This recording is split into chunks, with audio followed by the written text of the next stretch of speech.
were promoting don't eat these animals, but do eat these animals. Like if we were out here saying don't eat dogs, but do eat cows, chickens, and pigs, that would be contradictory, right? Yeah, well, that's the thing. People make jokes like, oh, Asians eat dogs. I'm like, well, I say, why is that such a bad thing that Asians eat dogs when we eat cows and chickens? Yeah, what's the difference? Yeah, that's... It's like... yeah, it's crazy, hey? So you would say there's no difference, like, really, between the animals? It's hard to say. Well, what scale does it change? Does different change? What if someone eats a cockroach or an ant?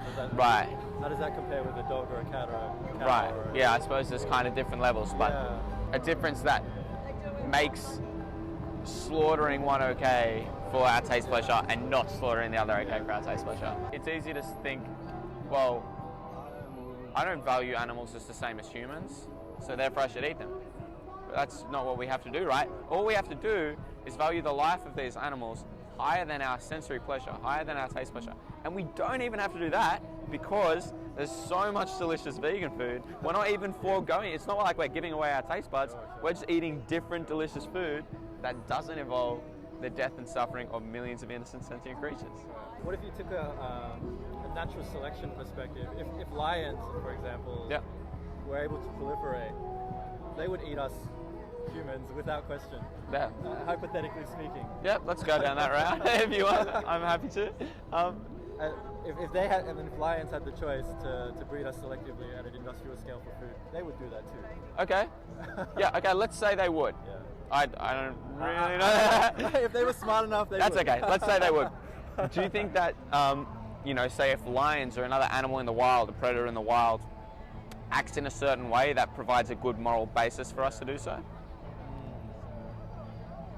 Just because they would doesn't mean that we should. Yeah, basically. Yeah. Would you agree with that?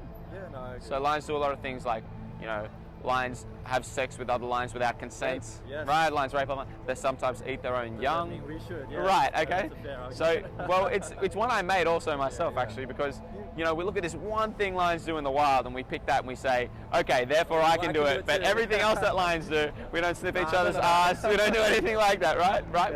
We've got moral agency, we've got the capacity to make moral decisions. What would you say would be a moral decision in light of this kind of footage and factory farming and things like that?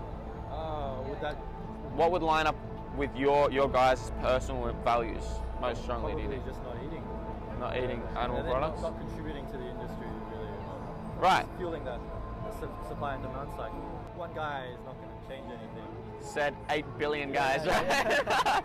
So, and the good thing is, got to get that momentum. well, the momentum is here, man. It's coming because more and more people, increasing numbers of people, if you walk into Woolworths, for example, when 5 years ago there might have been one plant-based product or something like that, now there's billions of dollars worth of it. In Australia. Exactly, right? And 5 years ago I wasn't even vegan, let alone standing here on the streets.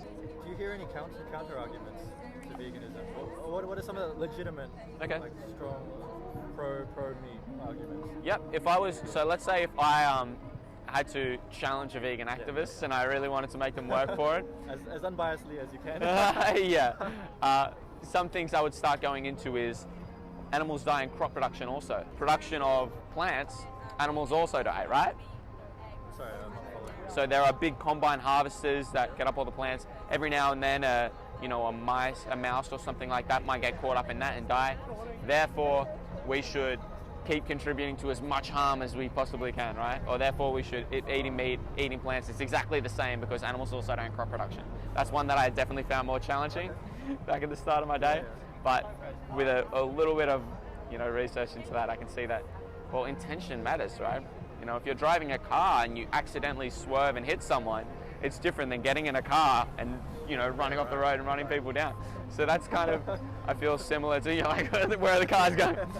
It's kind of similar to the argument, right? Intent matters, of course, that we all have some kind of harm by existing here. Yeah. But saying that there is some harm inherent to our existence, therefore we should go out and do the actions that cause the most harm possible is just a non-starter. It's a horrible argument, right? But long story short, man, no.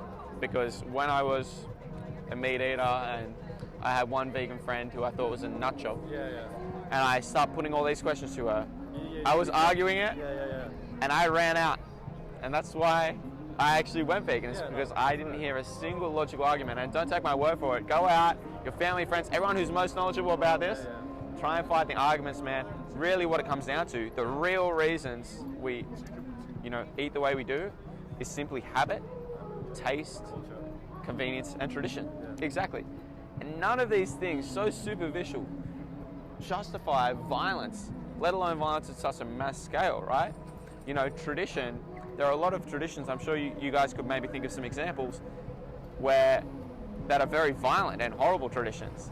We don't hold on to them just because they're tradition, right? We evolve, we grow out of them because, this is harming someone and this way isn't. It doesn't matter what's tradition. And this is tradition, of course, it's habit, yes, it tastes nice, but all of these superficial reasons, how are they enough to kind of override some of our deepest values of integrity and, non-harm? It's so hard to live a life based on your values, it really is. Right, yeah, it can be tricky. But luckily, this is so easy not to participate in because all we have to do is walk into, do you ever walk into Woolies or Coles and think, man, there's not enough options here? No, there's thousands of products, right? And there's thousands of products also that are vegan products. So that's not even counting all the fruits, vegetables, grains, nuts, seeds, legumes, right? All of that, herbs, spices, that already is vegan just by default, and the cheapest foods in the supermarket. Now, just to make it even easier, there are plant-based products, plant-based burger patties, plant-based sausages, all of these products, soy milk, almond milk, rice milk, that we don't even need to change what we're eating. We can eat the same things, just the vegan versions, right? We're going out to a Mexican restaurant, instead of mince in a burrito, black beans and guacamole, right? And all of these cuisines, you can do the same thing.